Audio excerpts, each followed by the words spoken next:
This video is brought to you by Plazem, who became a top tier patron and funded it entirely. If you want to help fund a True Power tournament where these trainers battle each other with their best teams and get some cool perks, feel free to check out my Patreon in the description below.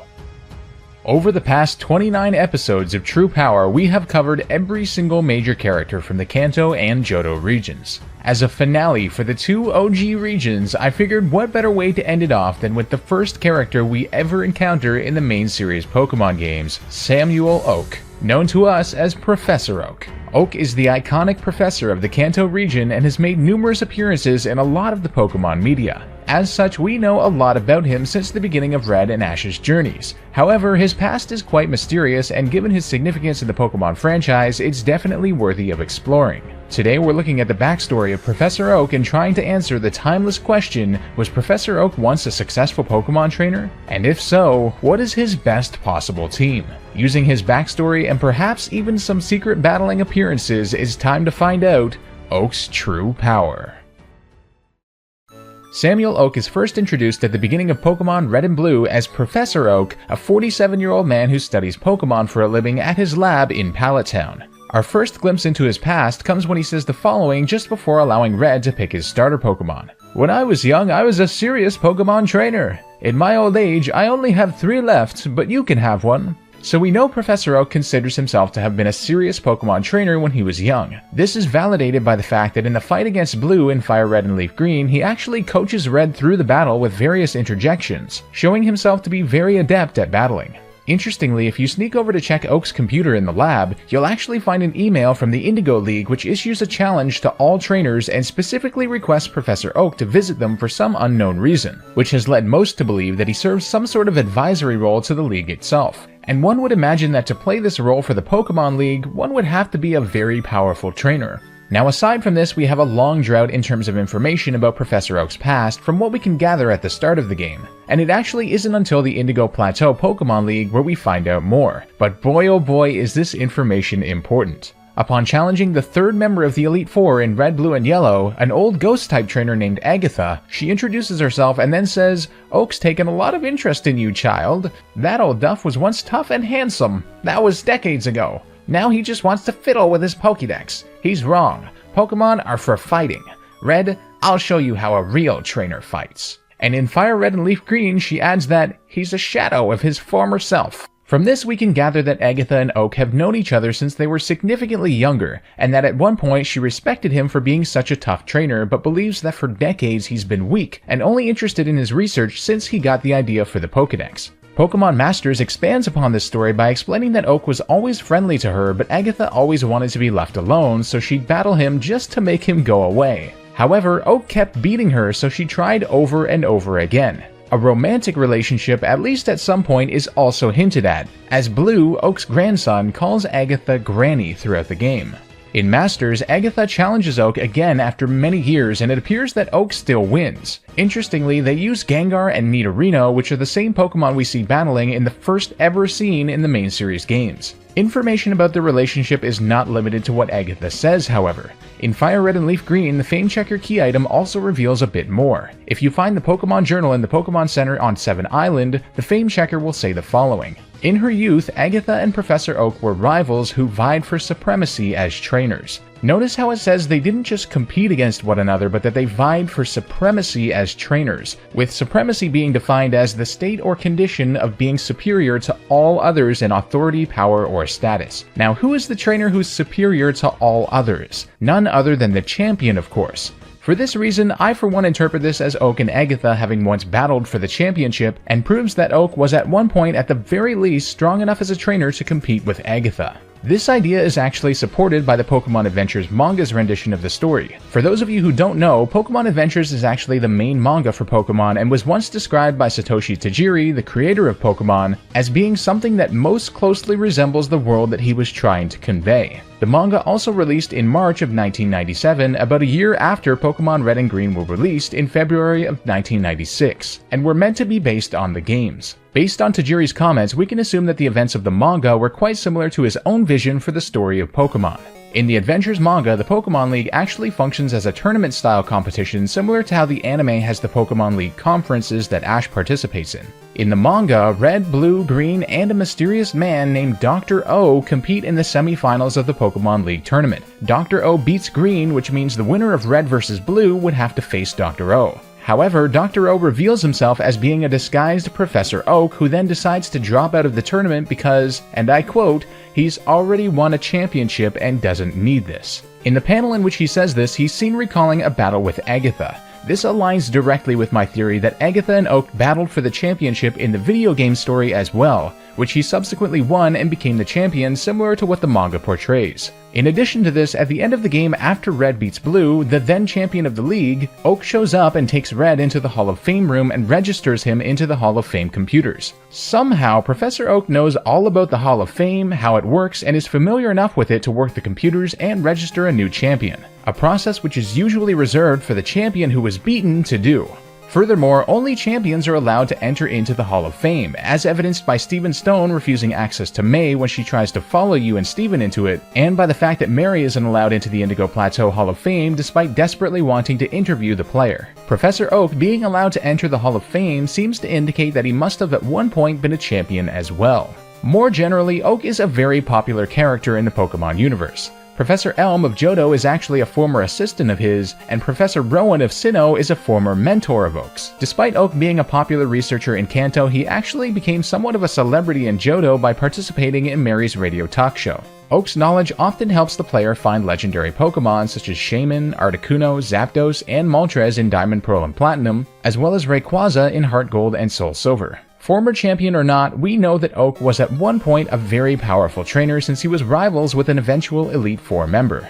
But Sylph, you might ask, how in the world are we going to determine his best team? We never actually see him in battle. Now hold on a minute, we actually can. Oak's first battling appearance was actually kind of unintentional on the creator's behalf, and a lot of people don't know about it. In the first generation games, Red, Blue, and Yellow, there is a glitch in the game that will actually allow you to battle Professor Oak at the west side of Lavender Town. In this battle, Professor Oak has a surprisingly powerful team. He begins with a level 66 Tauros, followed by a level 67 Exeggutor, a level 68 Arcanine, a fully evolved level 69 starter Pokemon, either Blastoise, Venusaur, or Charizard depending on what starter the player chose, and finally a level 70 Gyarados to round things off. Now look at the levels of this team. Professor Oak has the most powerful team that you can find in the entire game. Even stronger than Blue's champion team, and he is right at the power level you would expect of a champion. The developers had to have purposefully programmed Professor Oak to have an extremely strong team, and to have him battle you at some point in the game as a sort of final boss, but it seems that they later scrapped this idea for some reason, making it only accessible through a glitch. Now this isn't the only time we see Oak's Pokemon. In Pokemon Masters, which, as we discussed in previous True Power episodes, was shown to reflect canon developments, the Oak Sync story actually shows Professor Oak being told by Gym Leader Blaine that a rare Pokemon had been spotted on the island. Eventually, Oak, Agatha, and Blue end up encountering it, and it turns out to be none other than the mythical Pokemon, Mew, who wishes to join Oak's team. As the secret 151st Pokemon of Kanto, and with Oak having been the one to passionately create the Pokedex and have Red attempt to complete it, I can honestly say that Oak is the most deserving to have it, especially since Dr. Fuji wished for it to only be approached by kind-hearted trainers. Of course, as we talked about, Oak is also shown to have a Nidorino in Masters too. Now, although we don't usually consider the anime for True Power episodes, I feel that since Oak is kind of a bonus extra character for the series, and the fact that he has so few appearances in the games, and is technically supposed to have none officially, I think it's worth taking into account for the creator's intentions, as he was one of the few recurring characters throughout the entire show. In the anime, Oak caught a Pidgey which he used to help against Team Rocket, but it's not certain if he kept it. Next, Oak also has a Dragonite which we saw him use against the Mirage Mewtwo. Given all that was at stake, we can assume he would have wanted to use his strongest Pokemon, so that says a lot about it. Finally, he has a Rotom which he caught in the Black and White series. It's time for the moment we've all been waiting for. Using all of his appearances in the franchise, let's construct Oak's best possible team. The first pick for Oak's team is going to go to his unbelievable Mew from his Pokemon Masters encounter. Now, we don't know exactly what level his Mew is, although it was the Pokemon that he decided to participate in the Passio tournament with, so we can assume it's comparable to his other Pokemon. Additionally, Mewtwo was based partially off of Mew's DNA, and Mewtwo was found in the original games at level 70, so that's right around where I think we can safely place Mew. Mew is currently in the UU tier in competitive battling and pretty consistently alternates between UU and OU. Mew's base stats are pretty unreal, just 100 in every single stat. Very high stats and very consistent too. In terms of moves, we don't actually know what Oak's Mew has, but Mew can of course learn basically every move in the entire game, so the possibilities are endless. Here's a sample of a moveset that's commonly used in competitive nowadays, in which Mew is used as a lead, but its versatility is exactly what makes it so hard to counter and deal with in general. The second pick for Oak's best team is going to go to his Dragonite from his 3rd gen anime appearance. Although we don't know its level, again since we saw him use it against Mewtwo when basically the whole world was at stake, we could imagine that Oak perceives it to be one of his strongest Pokemon, so it's probably also around level 70. Dragonite is currently in the UUBL tier, meaning it's banned from underused but doesn't quite make the overused tier by usage. Dragonite is an amazingly bulky yet powerful Pokemon with 91 or higher in all of its base stats besides speed, which is still at a respectable 80. In terms of moves, we see that Oak's Dragonite has Hyper Beam, Twister, and Dragon Rage, but he could have definitely powered it up since then with moves like Outrage, Priority Extreme Speed, Dragon Dance, Earthquake, Fire Punch, etc.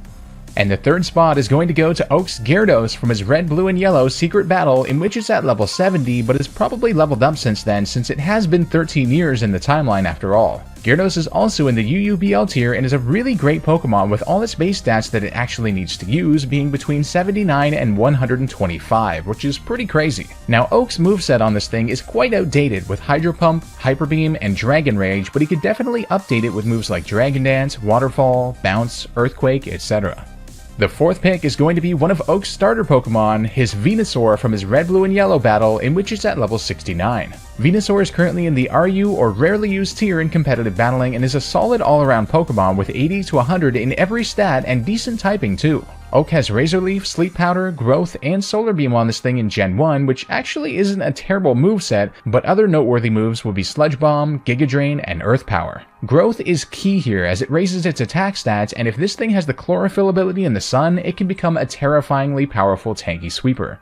And the second last spot is going to go to Oak's Arcanine from his Gen 1 battle, in which it's at level 68. Arcanine is currently in the RU tier and is a surprisingly bulky Pokemon given how fast it is and how hard it can hit, with all of its stats being between 80 to 110. Oak's Gen 1 moveset on this thing is pretty atrocious with Ember and Takedown, but moves like Flare Blitz and coverage moves like Close Combat, Bulldoze, Wild Charge, Outrage, Crunch, and Priority Extreme Speed are definitely possible. And the final pick for Oak's best team is going to go to his Blastoise from his Red, Blue, and Yellow Secret Battle, in which it's at level 69. Now, although we never see the 3 starters together on his team, given that he has several of the starters for new trainers to give out at the start of their journeys, I'm sure he would have trained 3 of them up to study them at the very least over the decades he was a trainer. Blastoise is currently in the NU tier in competitive battling and has quite good defensive capabilities along with a decent shot at hitting pretty hard too, making it a tank of sorts. As far as we've seen, Oak has moves like Bite, Hydro Pump, and Withdraw on his, but it could definitely benefit from other moves like Scald, Toxic, Ice Beam, and Rapid Spin to get rid of field hazards, especially Stealth Rocks, which would really help Pokemon like Arcanine, Dragonite, and Gyarados in particular. Although this seems to be Oak's best team, he does have a few other viable options. First is his Rotom, which we unfortunately don't know the level of, nor do we know if it has the ability to change its form. Otherwise, Rotom Wash or Rotom Heat form at around level 70 could definitely work well on this team. Next is his level 69 Charizard, which is outclassed by Arcanine and would add too much of a Stealth Rock issue to the team. He's also got a level 67 Exeggutor, which is outclassed by Venusaur in its role, and a level 66 Tauros, which is a great Pokemon but has definitely lost its way competitively since Gen 1. Well, there we go everyone, we have discovered Professor Oak's true power and unveiled his strongest possible team in the main series games. If you enjoyed this video and are looking forward to more from the series, please be sure to leave a like, share it on social media, and subscribe with notifications on by hitting that bell icon if you haven't already. All forms of support help a ton and are super appreciated. Don't forget to comment down below with what trainer you wish to see featured next in Gen 3. The comment with the most likes will pick the trainer for the next week's episode and will be featured on screen. One of my great YouTube friends, Ruffled Rowlet, also released a video on Professor Oak today talking about his canon team, so if you want to check that out, the link is in the iCard above and in the description below. Before we go, I'd just like to give a quick shout out to my patrons. Thank you guys so much for your support. I'm currently working on a project for which I need to financially compensate people, and that is a True Power tournament where we take the trainers' best teams and pit them against each other in battle. If you guys would like to support that project, the Patreon is the way to do so, and there are a lot of cool perks, so make sure to check it out, and thank you guys so much for your support.